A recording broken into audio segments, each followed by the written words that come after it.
are diving.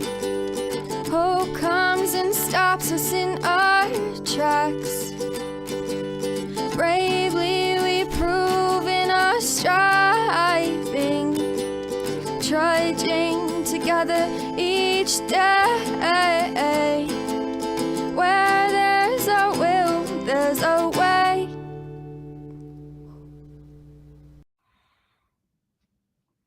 Good afternoon.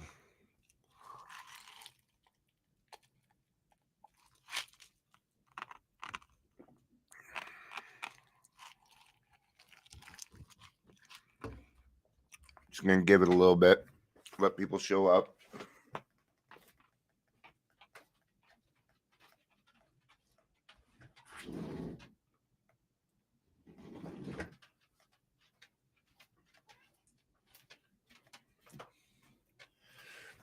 Sounds like somebody's home.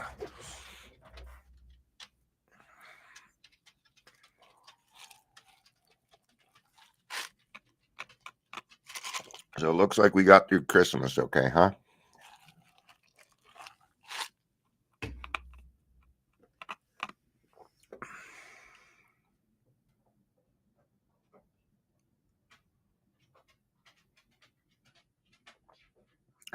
Sorry about that. Sometimes I get a ringing in my ears, and I can make it go away as long as I focus for a second. So that's what I was doing. And it's gone. So, all right, we're at the 2-minute mark. So I'm going to go ahead and get going here. And people can enjoy the rewatch. So let's do the introductions. Welcome to the Daily Trudge. My name is Dion. And of course, if you're here, please say hello. Whether you're watching the live or the rewatch. This I pulled out of As Bill Sees It. For some reason, page 131 came in my head, and I opened it up, and that's what happened. That's how the topic came around.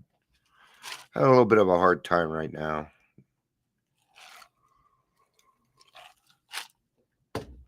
Sometimes when people don't reach out to me, I start to wonder, right? Don't you start to wonder if you pissed them off or something? I do. I'm still not very good at that. I try, man, but it is what it is too. It's probably all in my head. So, page 131, obstacles in our path. And I'm also going to be doing some reading out of the 12 by 12 here. So what I'm going to do is I'm going to read this first portion. Then I'm going to switch to the 12 by 12, and then we're going to come back over to As Bill Sees It and finish it up. All right. So we live in a world riddled with envy. To a greater or lesser degree, everybody is infected with it. From this defect, we must surely get a warped yet definite satisfaction. Definite? Yeah, definite. Okay.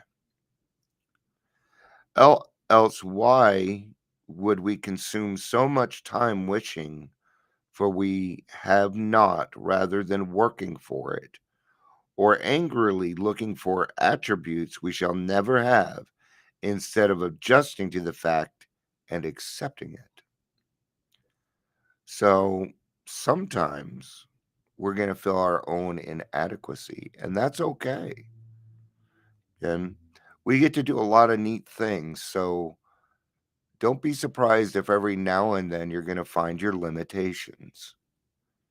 But what they're talking about here is instead of saying, well, that person has something that I want and I'm envious of it, maybe go after what it is that they are doing, right? So instead we spend a lot of time wishing for what we had rather than working for it. And I think that's kind of the point where we need to take a different look at how we see envy in that. So this is really not, I don't know that's going to particularly talk about envy, but it's going to cover the same stuff. And it is actually step 7. I'm a big big fan of step 6 and 7. I'm a big fan of every step. So there you go. As we approach AA, as we approach the actual taking of step 7, it might be well if we AAs inquire once more just what our deeper objectives are. Each of us would like to live at peace with himself and with his fellows. Well, isn't that what's in here? Okay. So it's just, this is going to cover both, and I didn't realize it was going to do that. So, all right. Each of us would like to live at peace with himself and his fellows. We would like to be assured that the grace of God can do for us what we cannot do for ourselves. We have seen that character defects based upon short sighted or unworthy desires are the obstacles that block our path towards these objectives. We now clearly see that we have been making unreasonable demands upon ourselves, upon others, and upon God. And what are those unreasonable demands? Okay. We're talking, it sounds like they're talking about emotional sobriety. Emotional sobriety comes into work at about step 6 and 7. It is where we are going to learn how to love appropriately. Okay. It means that we are going to stop utilizing other people and certainly our beloved AA group for things like, love, not necessarily love, but attention. And what we do is we make emotional demands on other people. And when they don't follow through, then the depression sets in. The chief activator of our defects has been self-centered fear. Primarily fear that we would lose something we already possess or would fail to get something we demanded. Almost every single character defect comes down to fear. Fear, and that's what the 4th step is about, is understanding that fear. And fear only comes in two things, and they just said it. Okay? That we would lose something we already possess or we would fail to get something we demanded. And living on a basis of unsatisfied demands, we were in a state of continual disturbance and frustration. Therefore, no peace was to be had unless we could find a means of reducing these demands. The difference between a demand and a simple request is plain to anyone. The 7th step is where we make the change in our attitude, which permits us, with humility as our guide, to move out from ourselves toward others and towards God. The whole emphasis of step 7 is on humility. It is really saying to us that we ought now to be willing to try humility in seeking the removal of our other shortcomings, just as we did when we admitted we were powerless over alcohol and came to believe that a power greater than ourselves could restore us to sanity. In that degree of humility, if that degree of humility could enable us to find the grace by which such a deadly obsession could be banished, then there must be hope of the same result respecting any other problems we could possibly have.